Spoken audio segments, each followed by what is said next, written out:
Salut à tous, c'est Statman et bienvenue dans cette nouvelle vidéo de test complet du Xiaomi Mi Band 2 où je vais vous donner mon ressenti et mon avis après 3 mois d'utilisation.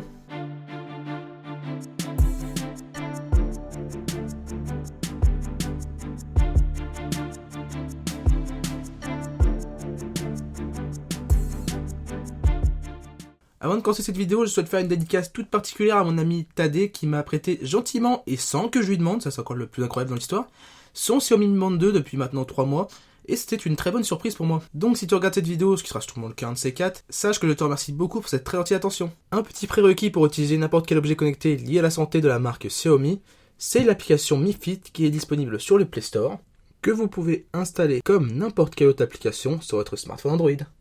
Pour ce qui est du prix du Xiaomi Mi Band 2, on le retrouve aux alentours de 45 € sur Amazon, expédié par Amazon, donc je prends pas en compte les vendeurs indépendants qui vont vous le vendre, mais dont je n'ai aucune sûreté en termes de sérieux et de rapidité de livraison. Et on le retrouve entre 20 et 30 € sur les sites d'importation, type, comme je vais vous mettre à l'écran, TinyDeal, Gearbest, Clickbuying, Banggood, donc bref, je mettrai les références dont j'ai quelques sûretés et dont j'ai quand même assez confiance à l'écran, il y a des captures d'écran. Passons maintenant à un rapide re-unboxing de la boîte, même si je l'ai déjà fait il y a quelques mois de ça, pour pouvoir vous montrer à quoi ressemble l'intérieur de la boîte quand vous recevez votre Mi Band 2. La boîte du Xiaomi Mi Band 2 est très ressemblante à celle des anciens Mi Band. Pour avoir eu le Mi Band 1 et le Mi Band 1S, c'est même typiquement la même boîte, sauf que cette fois-ci, à l'intérieur, quand on va l'ouvrir, la petite différence, c'est que l'on va retrouver, comme d'habitude, l'avant du bracelet, justement, au-dessus de la boîte, sauf que celui-ci sera renfermé dans une petite, on va dire, un petit emplacement en carton. Normalement, il faut défaire comme ceci, avec la petite languette, pour pouvoir faire sortir le Mi Band 2. Bon, pour les besoins de la vidéo, en fait, je me suis pas amusé à le faire pour pouvoir le sortir et le rentrer, quitte à au moins rater ma prise de déballage, que je puisse la recommencer.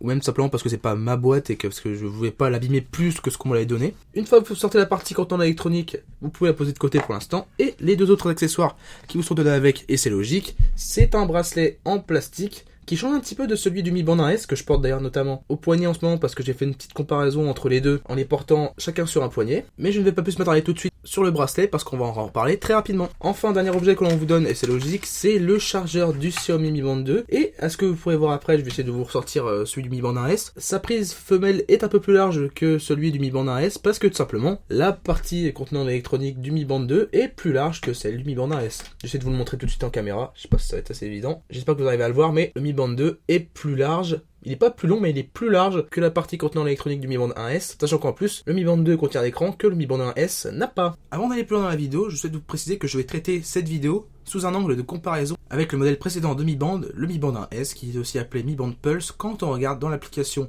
de Xiaomi sur votre téléphone.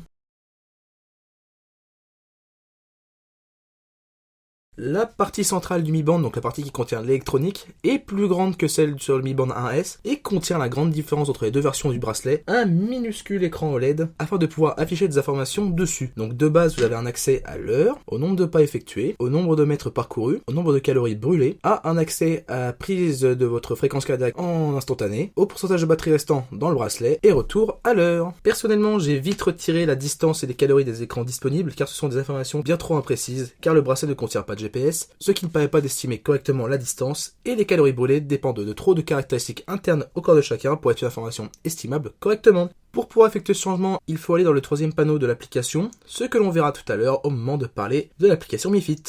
Le câble de recharge est semblable à celui du Mi Band 1S, sauf que sa prise femelle est plus large que sur l'ancien modèle à cause du fait que le centre du bracelet est plus large sur le Mi Band 2. La qualité est tout à fait similaire, si ce n'est que la prise USB est mieux protégée sur le câble du Mi Band 1S. Mais bon, vous allez l'utiliser tellement peu souvent que ça m'étonnerait qu'il se détériore gravement. Le bracelet donné avec le Mi Band 2 semble plutôt qualitatif, si ce n'est qu'après 3 mois d'usage, il est plutôt sale parce que je ne l'ai pas nettoyé depuis plusieurs semaines.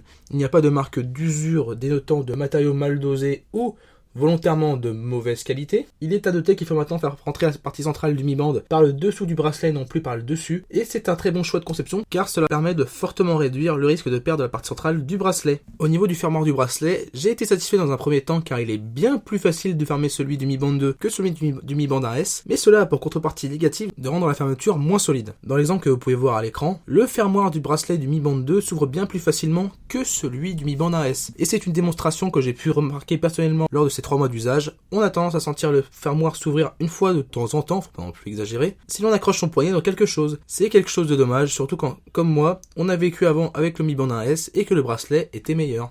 Enfin, dernier point, le Mi Band 2 est en régression par rapport au Mi Band 1S, c'est au niveau des marques qui sont laissées par le bracelet sur le poignet. À cause de l'excroissance laissée par le capteur des fréquences cardiaques, les marques laissées par le bracelet sont plus importantes que celles du Mi Band 1S. Ce n'est pas un point qui est dérangeant dans le fond, mais encore une fois, c'est dommage. J'espère que ce sera un des points corrigés lors de la prochaine édition du Mi Band. Il existe un grand nombre de bracelets que vous pouvez acheter pour pimper l'apparence de votre Mi Band 2. C'est quelque chose qui est sympathique pour avoir l'opportunité de changer de temps à autre l'austère bracelet noir donné de base. Néanmoins, je vous avertis sur le fait que certains bracelets tiers sont bien moins qualitatifs que le bracelet donné dans la boîte. Par exemple, je ne sais plus si c'était avec le bracelet à gauche ou le bracelet à droite, mais j'ai perdu la partie centrale de mon Mi Band lors d'un entraînement sans m'en rendre compte. D'ailleurs, petite dédicace à Babak pour ne pas être parti trop vite avec les clés de la salle, sinon je ne l'aurais sûrement jamais retrouvé. Donc soyez vigilants lors de vos achats, ne choisissez pas les bracelets les moins chers et les moins vendus, car ils pourront peut-être vous jouer une mauvaise surprise. Donc essayez de vous référencer aux commentaires d'autres clients, même s'ils ne sont pas toujours fiables. Sur ce point-là, j'en sais quelque chose. Parlons maintenant d'autonomie, qui est selon moi l'un des points les plus importants sur cet appareil. J'ai atteint entre 20 et 30 jours en 3 batteries vidées, ce qui est environ 10 jours de moins en moyenne par rapport au Mi Band 1S. Cela peut se comprendre par l'ajout de l'écran entre les deux versions du Mi Band. Et malgré le fait que la batterie est quand même pas mal augmentée entre les deux versions, même si ça reste 70 mAh par rapport à 45 mAh sur le Mi Band 1S, je trouve que l'autonomie du Mi Band 2 reste correcte, mais sans plus. Rien de bien grave non plus, parce que ce n'est pas non plus un appareil que vous allez recharger très souvent. J'aurais été bien moins conciliant si l'autonomie était passée à 15 jours ou moins. Parlons maintenant de l'application Mi Fit qui est reliée au Mi Band de Xiaomi. Dans cette vidéo, je vais utiliser la version 2.2.9 qui est la dernière version mise à jour sur le Play Store au 13 décembre 2016, donc des modifications pourront avoir lieu dans les semaines et les mois qui viennent. L'application s'appuie toujours sur une présentation en 3 panneaux principaux, et toujours le très bon point que l'on remarque sur cette application, c'est que c'est une application officielle de Xiaomi qui est très bien traduite en français, ce qui est rarement le cas des interfaces MIUI sur les téléphones Xiaomi. Donc bon point pour Xiaomi. Cette fois-ci, par rapport à la vidéo consacrée au Mi Band 1S, je ne vais pas vous présenter tous les recoins de l'application Mi Fit. Je l'avais déjà fait dans cette vidéo, elle est dans le petit i si vous voulez voir l'application en entier parce qu'elle a assez peu évolué dans le fond. Je vais essayer de mettre en lumière les points intéressants de cette application et passer sous silence tout ce qui ne me paraît pas pertinent d'évoquer.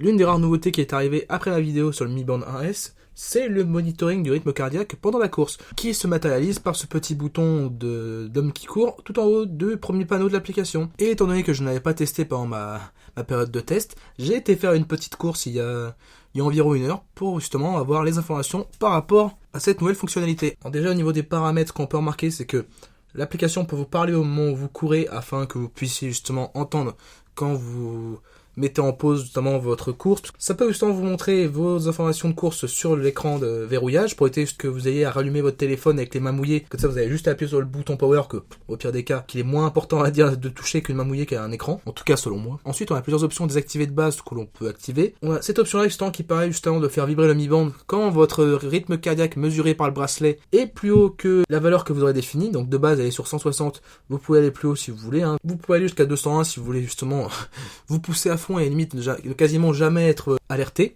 Encore une fois, j'essaie de parler comme je veux parce que je ne suis pas non plus un expert niveau course. Personnellement, si j'avais à l'utiliser, je laisserais cette petite option qui me signalerait justement quand mon rythme cardiaque monte relativement haut ou pas. Ensuite, une option que je laisserai très souvent désactivée parce que généralement quand je vais courir, ce qui est déjà assez rare de ma part, je n'ai pas envie d'être embêté en me disant que je cours pas assez vite.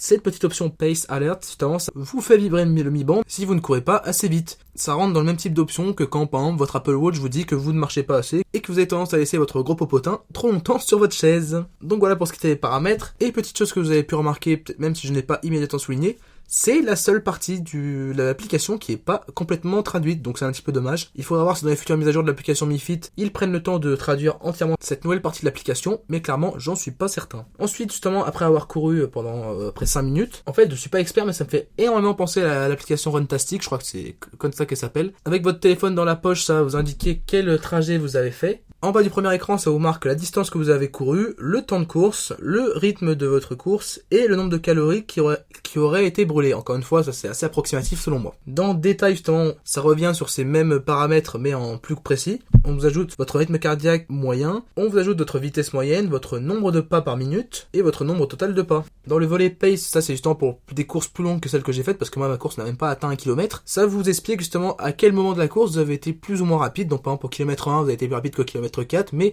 au kilomètre 4 vous avez été moins rapide qu'au kilomètre 7 et au kilomètre 7 vous êtes tellement cramé que vous êtes allongé par terre parce que vous n'en pouviez plus. Donc voilà, c'est dans cette idée là et ça peut être utile justement pour pouvoir analyser un peu plus finement votre course. Ensuite, dans les graphes, justement, ça va pouvoir vous détailler votre rythme. Donc, pace, c'est pour ceux qui savent pas, c'est le rythme. Sauf que comme je n'ai pas couru 1 km, eh bien, je n'ai pas de graphique pour le rythme.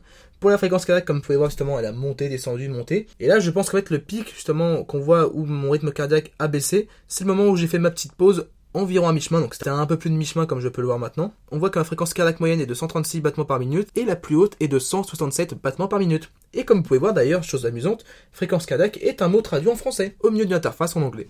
Et enfin, altitude, étant donné que j'ai couru sur un trottoir, sur un bord de route, il n'y a pas eu de changement d'altitude, j'imagine.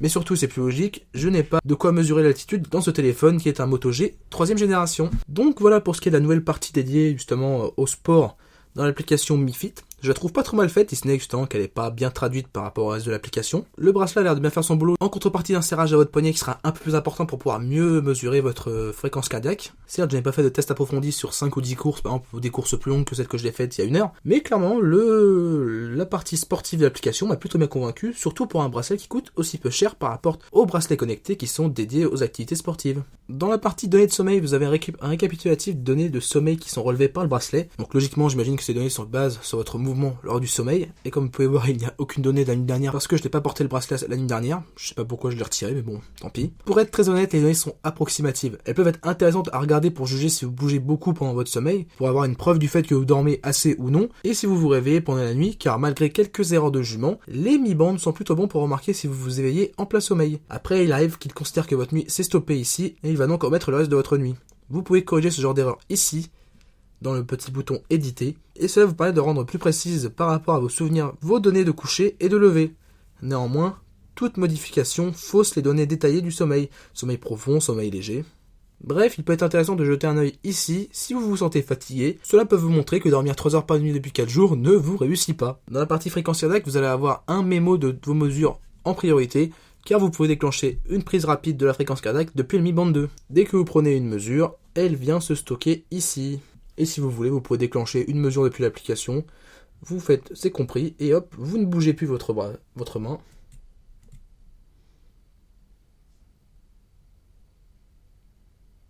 Et hop, la mesure est prise. Dernier point assez drôle sur ce premier panneau de l'application, c'est la vue rapide sur votre série de jours où vous avez atteint votre objectif de pas. Ça permet de partager votre série sur les réseaux sociaux pour montrer que vous êtes un grand marcheur ou un illustre flemmard.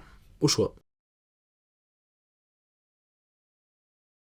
Passons maintenant au deuxième panneau qui est toujours appelé lire, ce qui est une des rares incohérences de traduction de cette application. Je ne sais sincèrement pas ce que pouvait être le mot original. Dans un premier temps, vous pouvez gérer tout ce qui correspond aux notifications qui sont envoyées à votre Mi Band 2. Vous en avez 4 qui sont représentés par des petits carrés, mais en appuyant sur plus, toute la liste est détaillée. L'autorisation de vibrer lors des appels entrants avec plus ou moins de décalage par rapport à la première sonnerie du téléphone. La possibilité de pouvoir configurer des alarmes indépendantes de celles de l'application horloge de votre téléphone. Elle fonctionne mieux que sur le Mi Band 1S car elle se coupait trop facilement sur le 1S à cause du fait qu'il fallait tapoter la partie métallique du bracelet pour arrêter l'alarme. Ici, il faut appuyer sur le bouton tactile, ce qui n'est pas aussi aisé et permet à l'alarme d'aller à son terme, soit 10 secondes de vibration plutôt correcte au niveau de la puissance. Ça peut être une idée sympa comme pré-réveil avant que la musique de votre alarme ne se mette à sonner. Sachant qu'en plus, un mode snooze semble être implanté vu que le bracelet revibre 10 minutes après l'heure définie si vous n'avez pas appuyé sur le bouton tactile du Mi Band 2. Vous avez aussi une gestion de la réception des notifications des applications tierces.